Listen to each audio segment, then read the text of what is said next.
Good evening guys. आज हम पढ़ने वाले हैं गवर्नर जनरल और भारत के वाइसराय। मैं आपको शॉर्ट में उनकी सारी इंपॉर्टेंट डिटेल आपको बताऊंगी। इससे शॉर्ट वीडियो आपको कहीं भी नहीं मिलेगा पूरे यूट्यूब में। लेक्चर स्टार्ट करने के पहले मैं एपीजे कलाम की कुछ लाइन आपके सामने बोलना चाहूँगी। कठिनाई का मतलब असंभव नहीं होता है, इसका सीधा सा मतलब ये होता है कि आपको कड़ी मेहनत करनी पड़ेगी। कठिनाई का मतलब ये नहीं है कि कठिन है मतलब होगा ही नहीं, बस आपको थोड़ा कड़ी मेहनत उसके लिए करनी पड़ेगी, तभी आपको आपका लक्ष्य प्राप्त होगा। तो चलिए शुरू करते हैं। देखिए, जो ईस्ट इंडिया कंपनी जब भारत आई थी ना, तो उसने मतलब बंगाल के गवर्नर, भारत आने के बाद उसने जो बंगाल का गवर्नर का पद जो था उसके माध्यम से अपने बंगाल पर नियंत्रण स्थापित किया था। और जो गवर्नर का पद था बंगाल में, वो एक्चुअली कब तक रहा है आपका 1772 तक रहा है ना, बंगाल के गवर्नर का पद 1772 तक। उसके बाद क्या हुआ था, एक एक्ट आया था आपका, रेगुलेटिंग एक्ट आया था। उसके बाद जो है आपका बंगाल का जो गवर्नर था उसका पद क्या बन गया था, आपका गवर्नर जनरल का पद बन गया था। ठीक है, कब तक रहा था आपका गवर्नर जनरल का पद 1772 तक, अब तक बंगाल का गवर्नर होता था। फिर 1772 से आपका 1833 तक, 1833 का जो एक्ट नहीं आया था, अधिनियम आया था, उस तब तक क्या रहा था आपको बंगाल का गवर्नर जनरल का पद रहा। उसके बाद 1833 से लेके 1857 तक फिर क्या हो गया था, आपका भारत का गवर्नर जनरल का पद आ गया था। मतलब जो बंगाल का गवर्नर जनरल था ना, वो क्या कहलाने लगा था, भारत का गवर्नर जनरल कहलाने लगा था आपका 1833 से 1857 तक। उसके बाद 1857 आपको पता है कि क्रांति होती है, कि युद्ध होता है, महासंग्राम होता है। उसके बाद जो है वो आपका जो ब्रिटिश ईस्ट इंडिया कंपनी जो है उसका सारा जो नियंत्रण है, मतलब जो भी उनका अधिकार था, वो जो है आपका ब्रिटिश क्राउन के हाथे में चला जाता है आपका 1857 से। तो उसके बाद क्या होता है, फिर जो भारत का वायसराय का नया पद बनता है 1857 के बाद में। कौन सा पद बनता है आपका, वायसराय का पद बनता है, जो कब तक रहता है आपका 1935 तक। और 1935 से क्या होता है, 1935 में जो भारत शासन अधिनियम आता है, उसके बाद वापस से क्या होता है, भारत का गवर्नर जनरल का पद बन जाता है। तो ये पूरी स्टोरी रहती है उसकी। तो चलिए स्टार्ट करते हैं। हर गवर्नर जनरल के बारे में अपन कुछ इंपॉर्टेंट बातें पढ़ेंगे। देखिए, जो बंगाल का जो पहला गवर्नर था वो कौन था आपका, रॉबर्ट क्लाइव था, है ना। रॉबर्ट क्लाइव जो है आपका बंगाल का पहला गवर्नर था। ये क्या था, बाकी उसके बाद और प्रेसिडेंसी थी, जैसे बॉम्बे प्रेसिडेंसी, मद्रास प्रेसिडेंसी, उनके अलग गवर्नर थे। ठीक है, और ये बंगाल गवर्नर कौन था आपका, रॉबर्ट क्लाइव था। ठीक है, जब प्लासी का युद्ध होता है ना 1757 में, तो आफ्टर प्लासी के युद्ध के बाद जो रॉबर्ट क्लाइव होता है उसको बंगाल का गवर्नर जनरल बनाया जाता है, बंगाल का गवर्नर बनाया जाता है। और क्या कहते हैं, उसके बाद जो ये आपका जो क्लाइव होता है वो बक्सर के युद्ध जब 1764 में होता है, उसके बाद जो है वो बंगाल में द्वैध शासन लागू करता है। ठीक है, उसके टाइम में क्या क्या इंपॉर्टेंट चीज़ें हुई हैं वो हम पढ़ते हैं आगे। देखिए, 1773 का जो रेगुलेटिंग एक्ट आता है, उसके बाद क्या होता है, हमने अभी पता है कि बंगाल का गवर्नर जो होता है, बंगाल के गवर्नर का पद का नाम जो है गवर्नर जनरल रख दिया जाता है। और जो बंगाल के पहले गवर्नर जनरल थे वो कौन थे, वॉरेन हेस्टिंग थे। पहला गवर्नर पूछेगा तो रॉबर्ट क्लाइव आएगा, पहला गवर्नर जनरल पूछेगा तो वॉरेन हेस्टिंग आएगा। ठीक है, और इसके अंतर्गत क्या हुआ था, इस एक्ट आने के बाद में जो बॉम्बे और मद्रास के गवर्नर थे ना, वो भी किसके अधीन हो गए थे, आपके बंगाल के गवर्नर जनरल के अधीन हो गए थे। तो चलिए देखते हैं। उसके बाद अपन ने क्या देखा था, अभी चार्टर्ड एक्ट 1833 के द्वारा बंगाल के गवर्नर का पदनाम जो क्या हो गया था, भारत का गवर्नर जनरल कर दिया गया था। और भारत के पहले गवर्नर जनरल कौन बने थे, आपके विलियम बेंटिंग बने थे। और यह पद जो था आपका मुख्य रूप से प्रशासनिक उद्देश्यों के लिए था, और ईस्ट इंडिया कंपनी के कोर्ट ऑफ डायरेक्टर को उनको रिपोर्ट करना होता था, गवर्नर जनरल को। उसके बाद आपका 1857 में विद्रोह होता है। उसके बाद कंपनी के शासन को समाप्त कर दिया जाता है और भारत जो है ब्रिटिश राज के सीधे कंट्रोल में आ जाता है आपका। फिर भारत शासन अधिनियम आता है 1858, जिसके अंतर्गत गवर्नर जनरल का नाम चेंज करके भारत का वायसराय कर दिया जाता है, और वायसराय को सीधे ब्रिटिश सरकार द्वारा नियुक्त किया गया था। भारत के पहले वायसराय कौन थे, आपके लॉर्ड कैनिंग थे। तो अभी हमने क्या क्या देखा है, एक बार फिर से देख लेते हैं। भारत का बंगाल का पहला गवर्नर कौन था, रॉबर्ट क्लाइव। बंगाल का पहला गवर्नर जनरल कौन था आपका, वॉरेन हेस्टिंग्स। ठीक है, भारत का गवर्नर जनरल कौन था पहला, भारत का पहला गवर्नर जनरल कौन था आपका, विलियम बेंटिंग। बैट लेके आया था वो, कि भाई भारत में जा रहा हूँ, बैट लेके जाऊँगा, सबको जो भी परेशान करेगा उसको बैट से मारता था वो, सीधे भारत का गवर्नर जनरल विलियम बेंटिंग। और भारत का पहला वायसराय कौन था, लॉर्ड कैनिंग था। ये पूछा कि 1857 की क्रांति में टाइम में कौन वायसराय था, तो लॉर्ड कैनिंग था आपको, और ये भारत का पहला वायसराय भी था ना, लॉर्ड कैनिंग था। अब देख लेते हैं हम वॉरेन हेस्टिंग्स से, जो कि आपका भारत का प्रथम गवर्नर जनरल होता है आपका। देखो लॉर्ड क्लाइव के बारे में आपको क्या बताया था मैंने, जो आपको भारत का पहला गवर्नर था, उसके टाइम में क्या हुआ था आपका, एक तो श्वेत विद्रोह हुआ था ना, इसमें मैंने श्वेत विद्रोह जो हुआ था किसके टाइम में हुआ था आपका, लॉर्ड क्लाइव के टाइम में हुआ था श्वेत विद्रोह। और लॉर्ड क्लाइव को जो पहला गवर्नर है उसको बड़ी बड़ी नींवें रखने वाला भी कहते हैं। बड़ी बड़ी नींवें रखने वाला जो है वक्र वर्क करके एक था, मतलब उसने इसको कहा था कि ये बड़ी बड़ी नींवें रखने वाला है, एक राजनीतिज्ञ था प्रसिद्ध वर्ग, तो उसने लॉर्ड क्लाइव को बड़ी बड़ी नींवें रखने वाला कहा था। और आलमगीर के द्वारा उसको उमरा की उपाधि भी दी गई थी लॉर्ड क्लाइव को। तो इसके टाइम में कुछ इंपॉर्टेंट मतलब श्वेत विद्रोह हुआ था। उसके अलावा जो लॉर्ड क्लाइव था उसके बाद में एक और आते हैं इंपॉर्टेंट में अपना हॉलवेल करके, है ना, हॉलवेल करके जो एक आते हैं गवर्नर बंगाल की। उसके टाइम में क्या हुआ था आपका, ब्लैक होल की घटना हुई थी, है ना, ब्लैक होल की घटना, जिसमें काफ़ी सारे अंग्रेज को एक रूम में बंद कर दिया गया था। ब्लैक होल की घटना किस टाइम में हुई थी आपकी, हॉलवेल के टाइम में हुई थी। ठीक है, बक्सर का युद्ध जब चल रहा था उस टाइम कौन पूछेगा, उस टाइम कौन था बक्सर के युद्ध टाइम में आपका 1764 के टाइम में, तो वो कौन था उस टाइम में, बक्सर वेंसी टाट करके था, है ना, वेंसी टाट था उसका बंगाल का गवर्नर उस टाइम में, वेंसी टाट, बक्सर युद्ध के टाइम में आपका। ठीक है, तो उसके बाद फिर अपना क्या आएगा, अपना वॉरेन हेस्टिंग आएंगे आपके भारत के बंगाल के पहले गवर्नर जनरल। तो देख लेते इसके टाइम में क्या क्या इंपॉर्टेंट हुआ था। एक तो 1773 का रेगुलेटिंग एक्ट आया था, ठीक है, उसके बाद ही जो है गवर्नर जनरल मतलब बना था बंगाल का। और फिर उसके बाद इसी के टाइम में ही पिट्स इंडिया एक्ट आया था 1784 का। 1774 का जो रोहिल्ला युद्ध हुआ है वो भी इनके टाइम में हुआ था। 1775 से लेके 82 तक का जो पहला प्रथम मराठा युद्ध था, ठीक है, जो जिसमें कि 1782 में जो सालबाई की संधि हुई थी मराठा युद्ध में, वो भी जो है इनके टाइम में हुई थी। तो ये इंपॉर्टेंट है कि पहला मराठा युद्ध जो है किसके टाइम में हुआ था, वॉरेन हेस्टिंग के टाइम में हुआ था। कौन सी संधि हुई थी उसमें आपकी, सालबाई की संधि हुई थी, है ना। और इसके बाद देखते हैं इसका कि दूसरा मैसूर युद्ध 1780 से लेकर 84 के बीच जो दूसरा मैसूर युद्ध हुआ था वो भी वॉरेन हेस्टिंग के टाइम में हुआ था, जो कि आपको पता है किसके बीच में हुआ था आपका, ये जो सेकेंड मतलब आंग्ल मैसूर युद्ध हुआ था वो हैदर अली और अंग्रेजों के मध्य में हुआ था, है ना। इसी युद्ध में आपके मतलब ये हैदर अली की डेथ हो गई थी।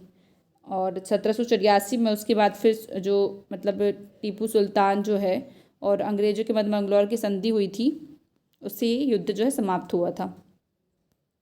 तो कौन कौन सी घटना इंपॉर्टेंट है इसकी, तो पहला मराठा युद्ध हुआ है और दूसरा मैसूर युद्ध हुआ है, ठीक है। फर्स्ट मराठा, सेकंड मैसूर युद्ध उसके टाइम में हुआ था वॉरेन हेस्टिंग के टाइम में।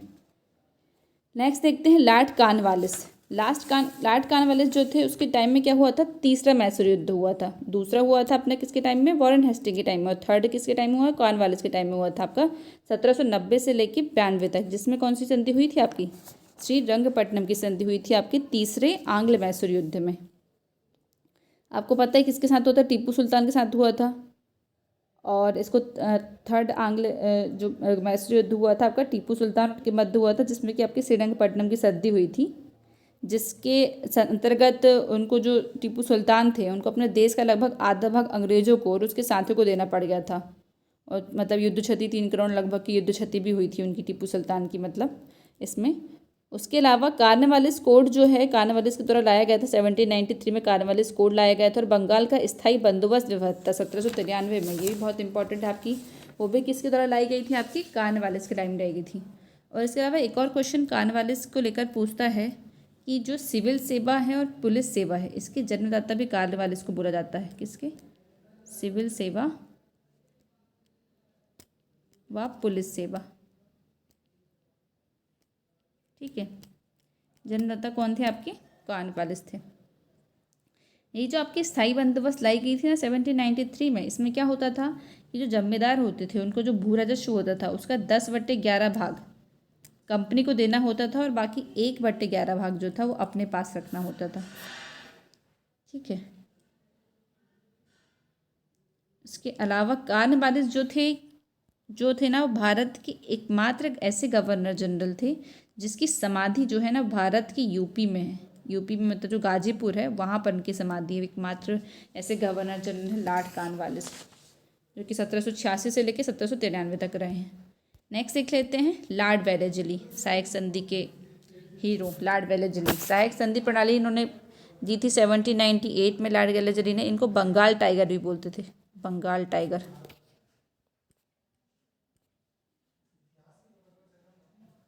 ठीक है, उसके अलावा इन्होंने क्या किया है, इनके टाइम में क्या हुआ, चौहत्ता मैसूर युद्ध हुआ है ना। चौहत्ता आंग्ल मैसूर युद्ध जो है आपको किसके टाइम में हुआ, आपका लॉर्ड वेलेस्ली के टाइम में हुआ है। और इसमें क्या हुआ था आपको पता है कि टीपू सुल्तान की डेथ हो गई थी लड़ते हुए चौथे आंग्ल मैसूर युद्ध में। और इसी मैसूर पर विजय प्राप्त कर लेने के बाद में जो वेलेस्ली था उसको मार्किवस की उपाधि प्रदान की गई थी इस चौथे आंग्ल मैसूर युद्ध में जीतने के बाद, मार्किवस की उपाधि। उसके अलावा सेकंड मराठा युद्ध जो है वो भी किसके टाइम में हुआ था, लॉर्ड वेलेस्ली के टाइम में हुआ था 1803 से 1805 में। और हमने पहला अभी कौन सा देखा था, आपका फर्स्ट मराठा युद्ध जो देखा था वो कहाँ देखा था आपने, वारेन हेस्टिंग के टाइम में। कब से कब तक, 1775 से लेकर 1782 तक पहला मराठा युद्ध हुआ था सालबाई संधि के साथ में, वारेन हेस्टिंग के टाइम में 75 से 82। और दूसरा मराठा युद्ध कब हो रहा है, 1803 से 1805, किसके टाइम में, वेलेस्ली के टाइम में। ठीक है, नेक्स्ट देखते हैं लॉर्ड मिंटो प्रथम। लॉर्ड मिंटो प्रथम की बात अगर हम करते हैं तो जो लॉर्ड मिंटो प्रथम थे आपके, इन्होंने क्या हुआ था, इनके टाइम में एक इंपॉर्टेंट चीज़ बस ये हुई थी कि रणजीत सिंह के साथ में इनकी अमृतसर की संधि हुई थी 1809 में। इवन 1813 का देखो, 13 तक रहे ना, तो 1813 में भी एक चार्टर एक्ट आया था, वो भी इनके टाइम में ही पारित हुआ था आपका, लॉर्ड मिंटो प्रथम के टाइम में पारित हुआ था आपका ये चार्टर एक्ट। उसके बाद आपके कौन आते हैं, लॉर्ड हेस्टिंग आते हैं। लॉर्ड हेस्टिंग जो आते हैं उनके टाइम में क्या होता है, ये जो है ना एंग्लो नेपाल युद्ध, अंग्रेजों नेपाल के बीच युद्ध हुआ था 1814 से 16 में, जिसमें सुगोलो की संधि हुई थी 1816 में। उसके अलावा तीसरा मराठा युद्ध होता है आपका 1817 से 1819, जिसमें मराठा परिसंघ का विघटन हो जाता है। उसके अलावा क्या होता है, इसमें रैयतवाड़ी प्रणाली की स्थापना होती है 1820 में। जो हेस्टिंग थे ना, लॉर्ड हेस्टिंग, इनको पिंडारियों का दमन करने का भी श्रेय प्राप्त है। मतलब इन्होंने, ये लुटेरे का एक दल था पिंडारी, जिसमें मतलब हिंदू मुस्लिम दोनों आते थे, तो इनका दमन करने का श्रेय भी जो है वो लॉर्ड हेस्टिंग को प्राप्त है। ठीक है, और मतलब आंग्ल नेपाल युद्ध आपको याद रखना है, पहली बात तो 14 से 16, जिसमें आपकी सिगोली की संधि हुई थी, वो इनके टाइम में हुआ था। और मराठा संघ का अंत हुआ था इनके टाइम में, मतलब तीसरा मराठा युद्ध हुआ था 1817 से 1819। और रैयतवाड़ी प्रणाली की स्थापना हुई थी लॉर्ड हेस्टिंग के टाइम में आपकी। नेक्स्ट देखते हैं Lord Amherst. Lord Amherst जो थे, इनके टाइम में क्या हुआ था, एक ही चीज़ इंपॉर्टेंट हुई थी, पहला बर्मा युद्ध हुआ था आपका 1824 से लेकर 1826 के बीच में। इसी के टाइम मतलब एक संधि हुई थी, इसमें यांडबू की संधि बोलते हैं उसको, यांडबू की संधि ये हुई थी आपके पहले आंग्ल बर्मा युद्ध में। इसके साथ ये युद्ध समाप्त हुआ था आपका। और फिर आपका लॉर्ड विलियम बेंटिंक आते हैं 1828 से लेकर 1835, जो कि कौन थे, हमारे भारत के पहले गवर्नर जनरल। ठीक है, इन्होंने क्या किया था, सती प्रथा का उन्मूलन करने के लिए इनका बहुत बड़ा नाम है। 1829 में सती प्रथा का उन्मूलन करवाया था उन्होंने, लॉर्ड विलियम बेंटिंक ने। और उनके टाइम में क्या आया था आपका, 1833 का आपका चार्टर एक्ट आया था। इन्होंने मतलब सती प्रथा के खिलाफ कानून बनवाकर 1829 में मतलब विधवाओं की सती होने को अवैध घोषित करवाया था आपके इन्होंने। और इसके अलावा इन्होंने ठगी प्रथा जो चलती थी उसकी समाप्ति के लिए जो उन्होंने कर्नल स्लीमन की नियुक्ति की थी, और ठगी प्रथा का अंत करने में भी इनका काफ़ी योगदान है विलियम बेंटिंक का। मतलब नरबली को ख़त्म करना, राजपूतों में लड़कियों की शिशु हत्या प्रतिबंध लगाना, ऐसे काफ़ी मतलब अच्छे अच्छे काम किए इन्होंने। और इनके टाइम में ही मतलब जो मैकाले थे उनके अनुशंसा पर उन्होंने जो इंग्लिश शिक्षा पद्धति थी वो भी लागू कर दी गई थी इनके टाइम में। मेडिकल कॉलेज बनवाए, मतलब काफ़ी काम किया है इन्होंने। नेक्स्ट है आपका लॉर्ड ऑकलैंड, जिनके टाइम में क्या हुआ था, आपका पहला अफगान युद्ध हुआ था 1838 से लेके 1842 के बीच में, है ना। इसमें ही मतलब इसकी ऑकलैंड के टाइम में हुआ था, मतलब ये फर्स्ट युद्ध 1838 से 1842 के टाइम में हुआ था, जिसमें त्रिपक्षीय संधि हुई थी इस युद्ध के बाद में। एक जो कि किन किन के बीच में हुई थी आपकी, तो ये शाह शुजा थे, और आपका ये कौन था, आपका रणजीत सिंह थे आपके, और बाकी थर्ड नंबर में आपके अंग्रेज शामिल थे। 3 पक्षीय संधि हुई थी इस युद्ध के बाद में आपकी। और इनके टाइम में मतलब ये जो एक जीटी जो शेरशाह सूरी मार्ग था, उनका नाम चेंज करके जीटी रोड कर दिया गया था, ग्रांड ट्रंक रोड। नेक्स्ट देख लेते हैं Lord Hardinge first. Lord Hardinge first के टाइम में क्या होता है, आपका पहला आंग्ल सिख युद्ध होता है 1845 से लेकर 1846 के बीच में। रूसी में होती लाहौर की संधि 1846 में, ठीक है। और इसके अलावा उन्होंने क्या किया था, कन्या भ्रूण हत्या का उन्मूलन करवाने जैसे सामाजिक सुधार कई कार्य किए थे लॉर्ड हार्डिंग फर्स्ट ने, ठीक है। उसके अलावा इनके टाइम में खोंड विद्रोह भी हुआ था, एक फेमस उड़ीसा के टाइप में जो था, मतलब उड़ीसा में जो हुआ था खोंड विद्रोह, वो भी हुआ था इनके टाइम में। नेक्स्ट देखते हैं लॉर्ड डलहौजी, जो कि 1848 से 1856 तक रहते हैं। लॉर्ड डलहौजी, हड़प नीति जिनकी फेमस है, आपको पता है डलहौजी की हड़प नीति। इनके टाइम में क्या हुआ था, दूसरा आंग्ल सिख युद्ध हुआ था। पहला तो हार्डिंग के टाइम में हुआ और दूसरा इनके टाइम में हुआ था 1848 से लेके 1849 तक ये आपका चला था, ठीक है, आंग्ल सिख युद्ध। उसके अलावा निचले बर्मा का जो अधिग्रहण हुआ था वो भी हुआ था इनके टाइम में। डॉक्ट्राइन ऑफ लैप्स मतलब व्यवगत का सिद्धांत, हड़प नीति का परिचय इन्होंने दिया था, जो कि बहुत फेमस है। उसके अलावा जो वुड डिस्पैच जो है 1854 का वुड डिस्पैच, जो मतलब जो कि विश्वविद्यालय शिक्षा थी उससे संबंधित है वुड डिस्पैच, जो कि इनके टाइम में ही पारित हुआ था आपका। और पहली रेलवे लाइन आपको मालूम है 1853 में बम्बई से लेकर थाने के बीच बिछाई गई थी इनके टाइम में। और PWD मतलब लोक निर्माण विभाग की भी स्थापना इन्हीं के टाइम में आपकी हुई थी। नया पोस्ट ऑफिस एक्ट आया था, पहली बार एक सार्वजनिक निर्माण विभाग बनाया गया था डलहौजी के द्वारा मतलब। और संथाल विद्रोह की बात कर सकते हैं, इनके टाइम में संथाल विद्रोह भी हुआ ना आपका 1856 में। संथाल विद्रोह जो कि आपका फेमस विद्रोह है, वो भी लॉर्ड डलहौजी के टाइम में ही आपका हुआ है। और जो इनका व्यवगत का सिद्धांत था, मतलब ये जो व्यवगत का सिद्धांत था आपका हड़प नीति, उसके द्वारा उन्होंने सबसे पहले 1848 में मतलब सतारा, है ना, सतारा का अधिग्रहण किया था। सतारा, उसके बाद जैतपुर, संभलपुर, फिर बघाट, उदयपुर, फिर झांसी का पूछता है तो कब हुआ था झांसी का, उसके बाद 1853 में झांसी, 1854 में नागपुर, और कुशासन के आरोप में फिर 1856 में, इनके कार्यकाल के अंतिम साल में उन्होंने अवध का विलय कर लिया था कुशासन के आरोप में। नेक्स्ट देखते हैं लॉर्ड कैनिंग। लॉर्ड कैनिंग के टाइम में आपका क्या हुआ था, लॉर्ड कैनिंग में आपका हुआ था 1857 का विद्रोह। ये आपको बहुत बार पूछा कि 1857 के विद्रोह के टाइम में कौन आपके थे वायसराय, तो लॉर्ड कैनिंग थे। ये आपके भारत के पहले वायसराय भी हैं, आपको पता है, ठीक है। और 1857 में कलकत्ता, मद्रास, बॉम्बे में तीनों विश्वविद्यालय की स्थापना हुई थी। इसके अलावा ईस्ट इंडिया एक्ट का जो उन्मूलन अधिनियम कह सकते हैं 1858 का, जिसमें ब्रिटिश क्राउन का प्रत्यक्ष नियंत्रण हो गया था कंपनी पे, वो लॉर्ड कैनिंग के टाइम में हुआ था। 1861 का भारतीय परिषद अधिनियम इनके टाइम में आया था आपके कैनिंग के टाइम में। इसके अलावा भारतीय दंड संहिता की स्थापना भी इनके टाइम में ही हुई थी। विधवा पुनर्विवाह एक्ट भी इनके टाइम में आया था आपका। नेक्स्ट है आपका जॉन लॉरेंस, जिनके टाइम में भूटान युद्ध होता है आपका। कलकत्ता, बॉम्बे, मद्रास में हाई कोर्ट की स्थापना होती है आपकी 1865 में। नेक्स्ट देखते हैं, नेक्स्ट है आपका लॉर्ड लिटन। देखिए लॉर्ड लिटन जो थे आपके, उनके टाइम में क्या हुआ था आपका, लॉर्ड लिटन के टाइम में आपका वर्नाकुलर प्रेस एक्ट, एक मिनट देखिए, लॉर्ड लिटन की बात करें तो वर्नाकुलर प्रेस एक्ट आया था आपका। वर्नाकुलर प्रेस एक्ट 1878 में आया था लिटन के टाइम में। इसमें क्या हुआ था कि मतलब मजिस्ट्रेट को अधिकार था कि किसी भी देसी भाषा के जो समाचार पत्र है मतलब उसके प्रकाशन को वह रोक सकता था।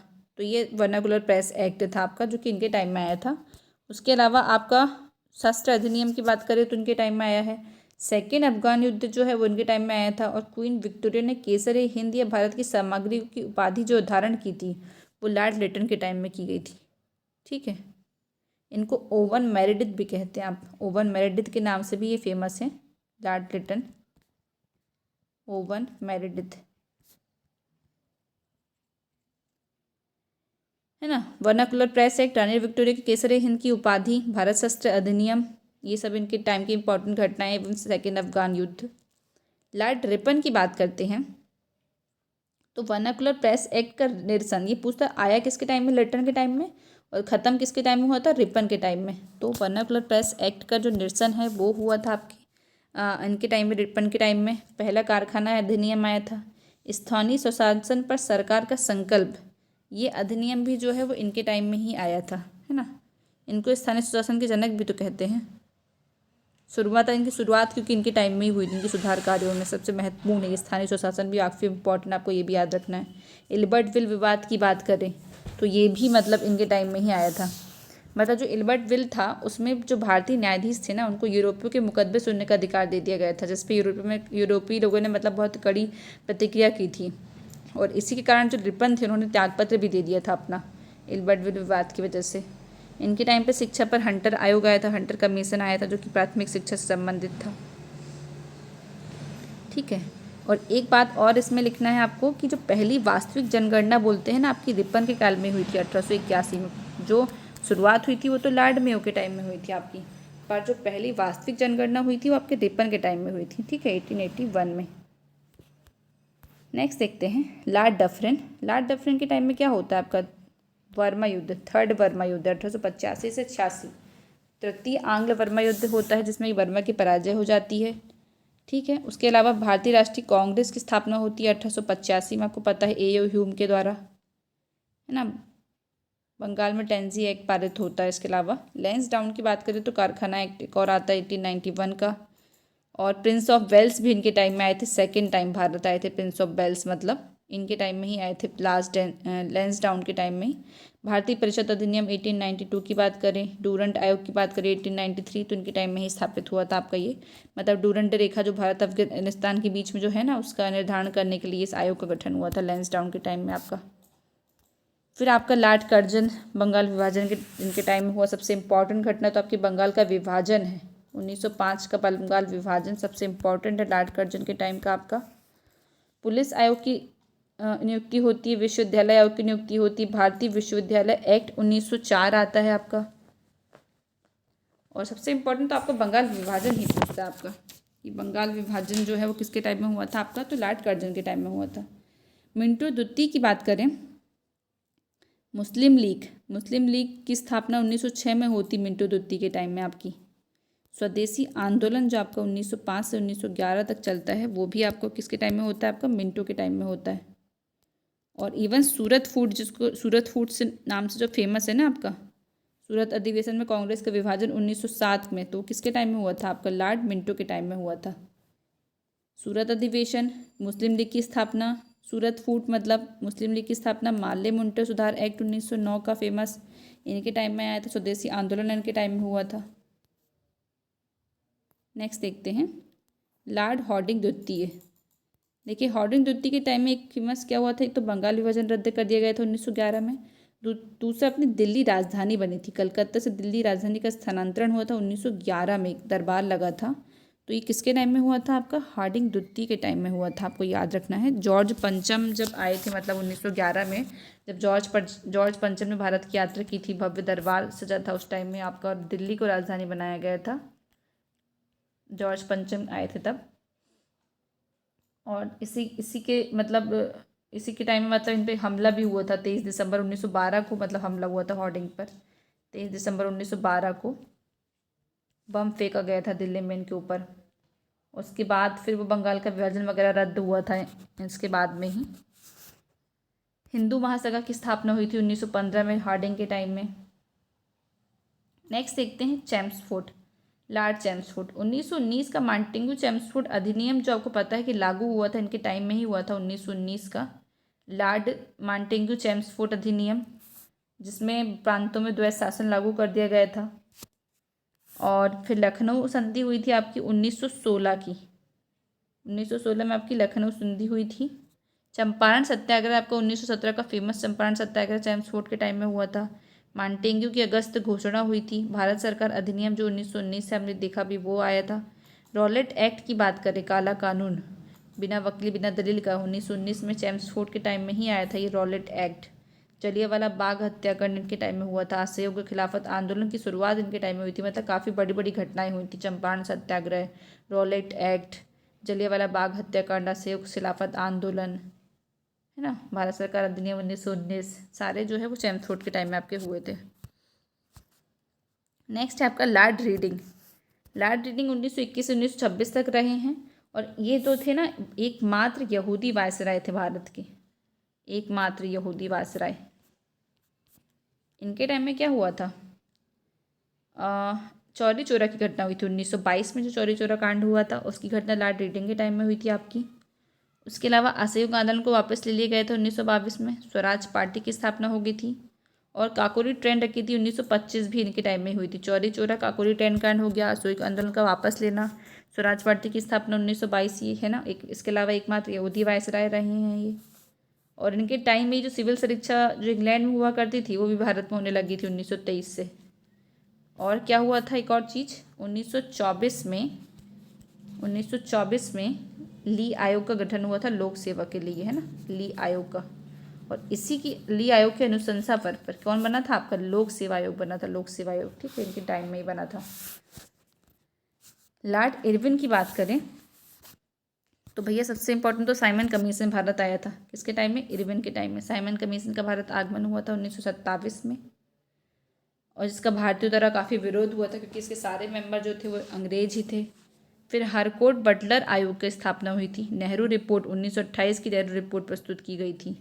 दिवाली घोषणा, कांग्रेस का जो लाहौर अधिवेशन जिसमें पूर्ण स्वराज का संकल्प लिया गया था 1929 का लाहौर अधिवेशन, वो इरविन के टाइम में हुआ था। फिर दांडी मार्च, सविनय अवज्ञा आंदोलन 1930, पहला गोलमेज सम्मेलन, और उसके बाद गांधी और इरविन पैक्ट 1931, ये सब किसके टाइम में हुए आपके, लॉर्ड इरविन के टाइम में हुए थे आपके। नेक्स्ट है लॉर्ड विलिंगटन, सांप्रदायिक अधिनिर्णय 1932 का, ये लॉर्ड विलिंगटन के टाइम में हुआ था। सांप्रदायिक निर्णय की घोषणा हुई थी, है ना। और मतलब जो कि रैमजी मैकडोनल्ड का प्रसिद्ध सांप्रदायिक निर्णय था, ये इनके टाइम में आया था 1932 का, मतलब। और जो दूसरा गोलमेज सम्मेलन हुआ था, दूसरा और तीसरा दोनों इनके टाइम में हुआ था, मतलब 1931 तक दूसरा सम्मेलन जो लंदन में आयोजित हुआ था उसमें गांधी जी ने इसका प्रतिनिधित्व किया था, लेकिन फिर जो सांप्रदायिक समस्याएं चल रही थी उसकी वजह से मतलब वो समझौता नहीं हो पाया था। और पूना समझौता की बात करें, पूना समझौता, पूना पैक्ट 1932 का जो फेमस है वो भी लॉर्ड विलिंगटन के टाइम में हुआ है आपका। भारत सरकार अधिनियम 1935, ये भी अब किसके टाइम में हुआ था, विलिंगटन के टाइम में हुआ था। लॉर्ड लिनलिथगो की अगर हम बात करें,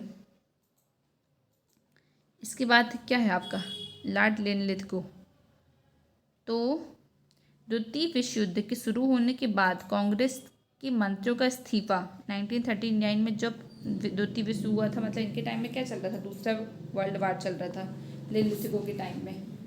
फिर त्रिपुरी संकट की बात करें 1939 में, जब मतलब मतभेद हो गया था सुभाष चंद्र बोस को अध्यक्ष बनाने को लेकर, इनके लेकर, तो त्रिपुरी संकट 1939 का, फॉरवर्ड ब्लॉक का गठन 1939 में हुआ है आपका।